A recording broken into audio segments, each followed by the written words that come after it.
जमीन की जालसाजी में रोज नए नए खुलासे हो रहे हैं। किस तरह से प्रभु श्री राम की नगरी अयोध्या में भारतीय जनता पार्टी के विधायक, मेयर, इनके नेता और आदित्यनाथ सरकार के अधिकारी जमीन की जालसाजी और लूट कर रहे हैं, भ्रष्टाचार कर रहे हैं, उसमें रोज नए नए तथ्य सामने आ रहे हैं। आज मैं उस पूरे गांव की माझा बरहटा की एक एक कहानी आपके सामने रखना चाहूंगा। पहली बात तो यह हाई कोर्ट का ऑर्डर है, 2020 तक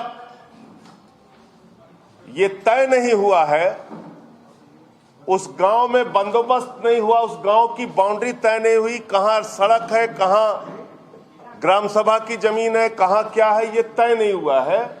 ये हाई कोर्ट कह रहा है कि आप इसको तय कीजिए। महर्षि रामायण विद्यापीठ ट्रस्ट, उसका कागज मेरे पास लग गया। यह है महर्षि रामायण विद्यापीठ ट्रस्ट का कागज। मैंने सोचा पढ़ा जाए कि यह ट्रस्ट बना किस लिए, जाना जाए कि यह ट्रस्ट किस लिए बना। जमीन की प्लाटिंग करके करोड़ों रुपए का धंधा करने के लिए बना, भाजपा के नेताओं, विधायकों, बिल्डरों, अधिकारियों को फायदा पहुंचाने के लिए बना, या किसी अन्य उद्देश्य के लिए ट्रस्ट बना। और दूसरा, इस ट्रस्ट के द्वारा खरीदी गई जमीनों का यह ब्यौरा है। इतने गाटा संख्या है, आप देखेंगे हैरान हो जाएंगे, इतने गाटा संख्या है। ये सारी डिटेल्स है, इसको आप जांच कीजिए मीडिया के लोग। करीब करीब 1500 बीघा यानी कि 1500 बीघा जमीन करीब करीब इस ट्रस्ट ने खरीदी है। कितना? 1500 बीघा जमीन। और ये 1500 बीघा जमीन भारतीय जनता पार्टी के विधायकों, वहां के बीजेपी के मेयर, ट्रस्ट के लोग और तमाम अधिकारियों की मिलीभगत से करोड़ों रुपए की आमदनी का साधन बन गए। तो इस देश के करोड़ों लोगों की आस्था प्रभु श्री राम का मंदिर बनाने में है।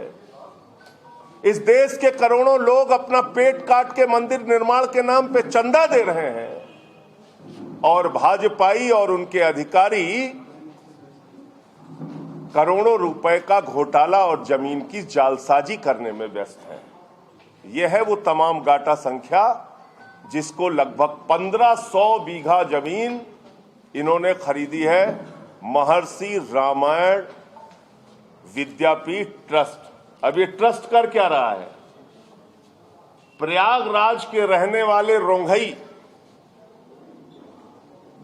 21 बीघा जमीन आकर अयोध्या में खरीदते हैं, माझा बरहटा गांव में दलितों से, क्योंकि दलित ही दलित की जमीन खरीद सकता है। तो रोंघई प्रयागराज से आते हैं अयोध्या, 90 के दशक में 21 बीघा जमीन खरीदते हैं अलग अलग लोगों से, और वो 21 बीघा जमीन खरीदने के बाद अचानक इतने अमीर हो जाते हैं कि ये अपनी सारी जमीन महर्षि रामायण विद्यापीठ ट्रस्ट को दान कर देते हैं। यह है वो दान पत्र का कागज, 10 रुपए के स्टाम्प पे अपंजीकृत कागज, ये 21 बीघा जमीन दान कर देते हैं महर्षि रामायण विद्यापीठ ट्रस्ट को। अब जब 21 बीघे जमीन दान कर देते हैं, 21 बीघे जमीन दान कर देते हैं, तो महर्षि रामायण विद्यापीठ ट्रस्ट, और एक बात, बड़ी मजेदार बात ये बता दूं आपको कि ये रोंघई जो दानदाता हैं, ये प्रधानमंत्री आवास में रहते हैं बेचारे। ये रोंघई जो दानदाता हैं, जो 21 बीघा जमीन दान कर दे रहे हैं महर्षि योगी के ट्रस्ट को, महर्षि रामायण विद्यापीठ ट्रस्ट को, ये बेचारे दानदाता खुद स्वयं में प्रधानमंत्री आवास में रहते हैं। ये रोंघई की सच्चाई हो गई। जो जमीन रोंघई ने दान दिया, उसको ये ट्रस्ट के लोग बेच रहे हैं। और इन्होंने जो जमीन खरीदी है रोंघई ने, जिन जिन लोगों से खरीदी है, उनके भी कागज मेरे पास आ गए। ये सारे वो उस गांव के दलित अनुसूचित जात के लोग हैं जिनकी जमीन खरीदी गई है। हमसे जुड़े रहने के लिए हमारे YouTube चैनल को सब्सक्राइब करें और नई वीडियो की नोटिफिकेशन के लिए बेल आइकॉन को दबाएं। अगर आप ये वीडियो Facebook पर देख रहे हैं तो लाइक जरूर करें और ज्यादा से ज्यादा शेयर करें। धन्यवाद।